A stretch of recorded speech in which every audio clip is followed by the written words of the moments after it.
सिंध भर में लॉकडाउन की सूरत हाल।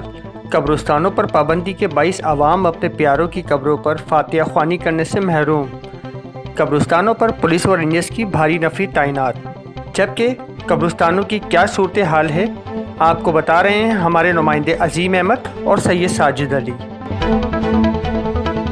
अस्सलाम वालेकुम, मैं पुलिस से अजीम अहमद। इस वक्त मैं मौजूद हूँ कब्रिस्तान इस्माइल गोल्ड के अंदर, जो कि शराफी ग्रुप की हदूद में लगता है। ठीक है, आप देख सकते हैं कि यहाँ पे पुलिस नाफिज होने के बावजूद पब्लिक का इतना रश मौजूद है कि ये लोग परेशान हो गए हैं। पुलिस एहलकार इनको भगा के इनको समझा के, मगर इनकी कोई बात समझ में बोलने की नहीं आ रही है। और इनकी ड्यूटी जो है वो लगी हुई है 144 5 बजे के बाद बिल्कुल लॉकडाउन था, लेकिन लॉकडाउन की कोई सूरत हाल अभी इस वक्त नजर नहीं आ रही है कि कोई लॉकडाउन यहाँ लगा हुआ है। तो इसी हवाले से जानते हैं एक पुलिस एहलकार शराफी कोर्ट के अंदर होते हैं, इनसे मौक़िफ़ जानते हैं कि पब्लिक के लिए क्या मैसेज है और पब्लिक इनकी सुन रही है या नहीं सुन रही है। सर, ये पब्लिक जो इतनी सारी यहाँ पे जमा है, आप लोग ड्यूटी सर अंजाम दे रहे हैं, अपने सारी चीज़ें अपने यहाँ पे लगाई हुई, उसके बावजूद पब्लिक नहीं सुन रही है, इनके लिए क्या कहना चाहते हैं? दुआ पढ़ के जा रहे हैं। उसके अलावा जो पब्लिक है, जो लॉकडाउन की सूरत हाल है, जो वज़ीर आला सिंध की तरफ से अहकाम दिए गए हैं, उस पर ये लोग पैरवी कर रही है पब्लिक या नहीं कर रही है? नहीं कर रही। आप हाल खुद देख लें सर, तो है ये आप इस बारे में क्या कहना चाहते हैं? सर, आप खुद हाल देख लें लोगों का, समझा के प्यार से तो हर बंदा समझा रहा है, लेकिन सुनते ही नहीं। क्या करें, इनका खड़े हुए हैं धूप में, और क्या करें, इनके लिए और क्या कुर्बानी है?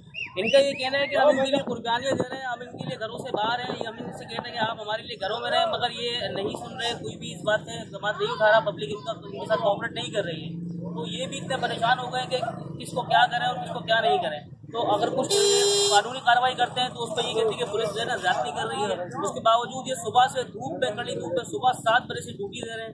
इनका पता नहीं खाने का भी इंतजाम हुआ है नहीं हुआ है, लेकिन सुबह 7 बजे से अभी तक ड्यूटी दे रहे हैं। उसके बावजूद पब्लिक यहाँ पर देखा, मेरा कैमरामैन आपको दिखा सके कितना रश लगा हुआ है और कितनी पब्लिक है। चलते जाओ भैया, चलते जाओ। तो लिहाजा अभी अपील करते हैं पब्लिक से भी और पुलिस एहलकारों से भी कि आपस के अंदर एक अच्छा कोऑपरेट करें, एक दूसरे के साथ दें और एक दूसरे की बात मानें। लॉकडाउन का कोरोना वायरस का जो सिलसिला है उसके लिए एक दूसरे के साथ कोऑपरेट करें। कैमरामैन ये साजिद के साथ अजीम अहमद, सिटीजन पुलिस से कराची। आवाम की राय सुने प्लीज। देखिए, आज की रात है इबादत की और मुर्दे इंतज़ार करते हैं अपने अजीज़ों का। अगर आज के दिन बंद कर रहे हैं, मस्जिदें बंद कर रहे हैं, कब्रिस्तानों को ताले लगाए हुए हैं, पुलिस के पहरे बिठाए हुए हैं, मुझे बताएं कि ये कौन सा वायरस रोकने की जगह है? क्या यहाँ गले मिलेंगे लोग? क्या यहाँ हाथ मिलाएंगे लोग कब्रिस्तानों में आके? या खुशियाँ मनाएंगे? ये तो अपने मुर्दों को मिलने के लिए आते हैं, मुर्दे इंतज़ार करते हैं। ये अल्लाह से आपके लिए भी दुआ करेंगे और आपके ये वायरस के लिए भी दुआ करेंगे। लानत हो जाए इस गवर्नमेंट के ऊपर कि मस्जिदों में भी ताले लगा दिए हैं। जब हमेशा दुआएं मांगी जाती हैं इज्तिमाई तौर पे, वो कबूल भी होती हैं। अकेले घर में बैठ के दुआएं मांगेंगे तो कौन सी कबूल होगी? जी, बहुत बहुत शुक्रिया। Thank you.